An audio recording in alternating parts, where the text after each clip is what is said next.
Arms hugging the sleeves is a term used to describe big arms that leave no space in the sleeves of a shirt. This sleeve-hugging phenomenon, in essence, is the sole purpose of all direct arm training. In all seriousness, while there are functional benefits of having big, strong arms like picking up your dream girl, literally and metaphorically, large arms on a well-developed physique look amazing.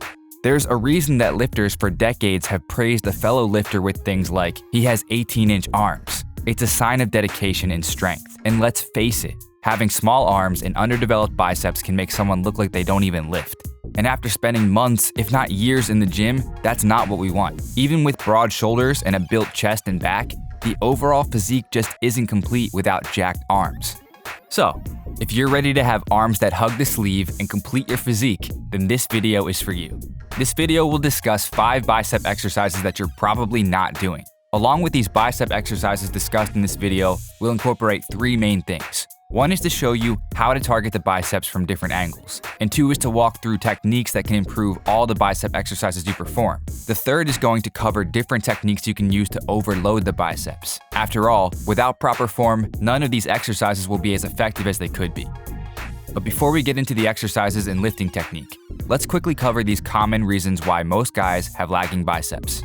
The first reason why biceps may not develop as fast as you like is that individual responses to bicep training vary widely. This 12-week study looked at the effects of bicep training on the non-dominant arm in 342 women and 243 men.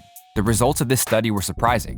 The exhibited changes in bicep brachii size ranged from -0.4 to 13.6 centimeters. That's right, with the training protocol in this study, some people lost gains, possibly from overtraining and poor recovery, while others saw huge improvements.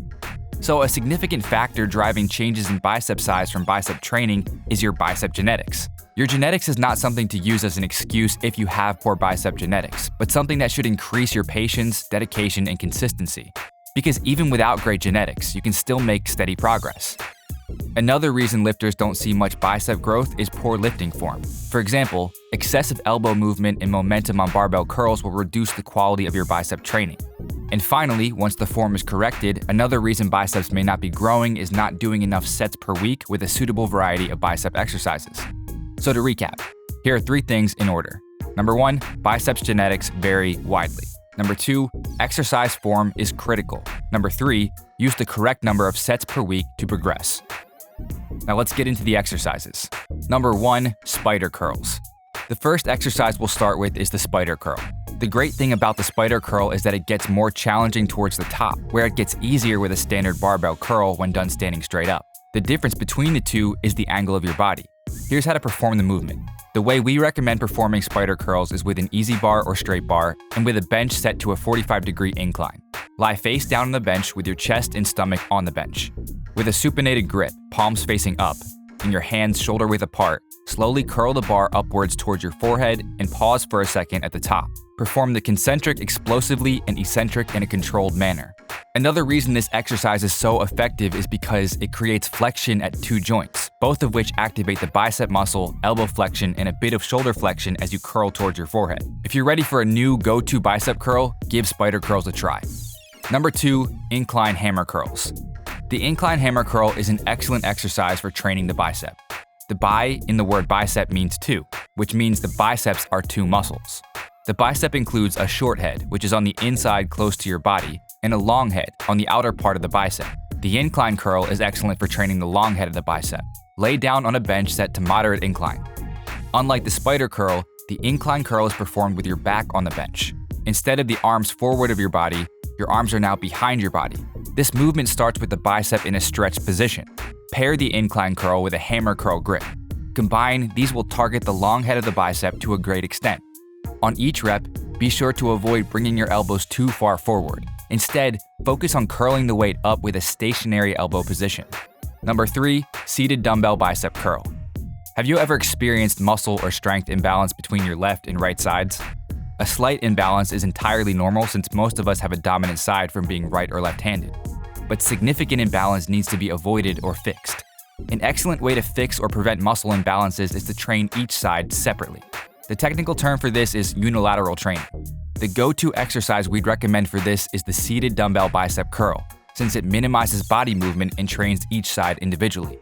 To start, sit down on the edge of the bench with a dumbbell in each hand and curl one side at a time. This exercise allows you to give focus on each side you train. Do your best to perform each number of total reps on each arm.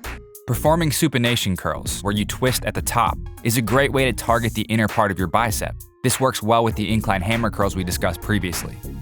Number 4, straight bar curls. The next exercise is a barbell curl with a straight bar instead of an easy bar curl.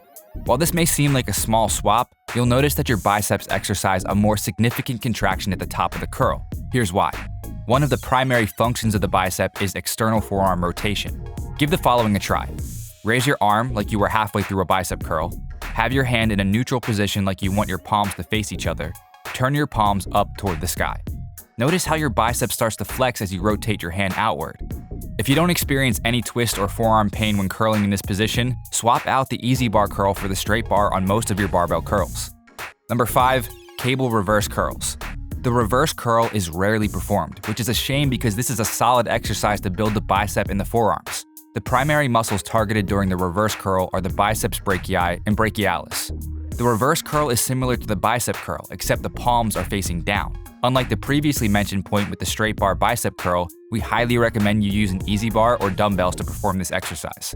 This is because the easy bar puts too much pressure on your wrist when done with a straight bar. You'll also notice you have to go slightly lighter with the reverse position, which is fine. Instead of trying to go heavy with this exercise, we suggest using a moderate weight and a slightly higher rep range of around 10 to 15 reps. Now that we've covered the 5 bicep movements, let's get into the different techniques you can use to get more out of your training. Number 1, heavy negatives. Heavy negatives are a great way to overload the bicep, which stimulates strength and muscle gain since much of the rep's benefits are in the negative phase. A heavy negative is when a lifter gets assistance to lift the weight that is typically heavier than their 1 rep max, and then brings the weight down as slow as possible by resisting gravity as much as possible. Then, repeat the rep by having your partner help you bring the weight back up. You can use this technique to help break strength plateaus by exposing the lifter to a heavier load than they're used to lifting. Number 2, 21s. After your main bicep curl sets are complete, get ready for a serious finisher using 21s. 21s refer to the total rep count, which comprises 7 half reps at the bottom, 7 half reps at the top, and 7 full reps.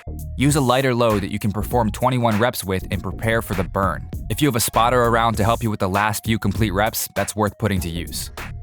Before we wrap up this video, we want to address a common form mistake most lifters make when curling, which is flexing their wrists during the bicep curl.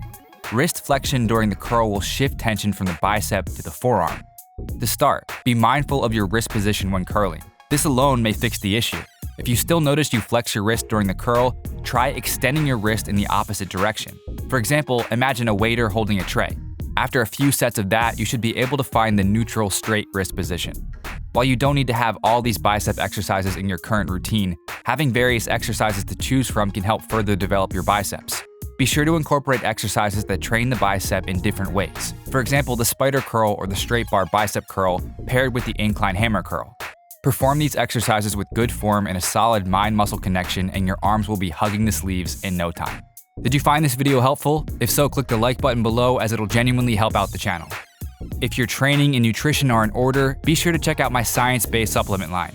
Each product was created using scientifically proven ingredients, all clinically dosed and guaranteed to produce results. And right now you can get 25% off your entire order, plus free shipping by using the coupon code MONSTER at checkout. So head over to musclemonsters.com/supplements or click the link in the description. If you haven't already, make sure you subscribe for more videos and don't forget to turn on post notifications so you don't miss the next one. Peace.